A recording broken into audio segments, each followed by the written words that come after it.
দায়ী, ইসলামের ইতিহাসের প্রথম দায়ী, তার নাম মুসআব বিন উমাইর রাদিয়াল্লাহু আনহু, যার মাকবারা কবর আমরা দেখে আসছি। কি জীবন ছিল তার! তার যে পারফিউম ছিল, পারফিউম, এই পারফিউমটা এখন কোটি টাকা দাম হবে হয়তোবা। ইসলাম কবুল করার পরে উহুদের যুদ্ধে শহীদ হয়েছেন।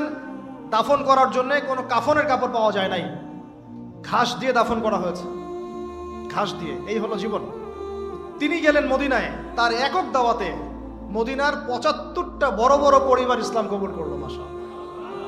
এইবার তারা এসে আল্লাহ নবীর হাতে বায়াত করলো। কি বায়াত? যে আমরা শিরক করব না, সন্তানদেরকে হত্যা করব না, চুরি করব না, জিনা করব না, সৎ কাজে আদেশ করব, অসৎ কাজে নিষেধ করব। আর ছিল কি?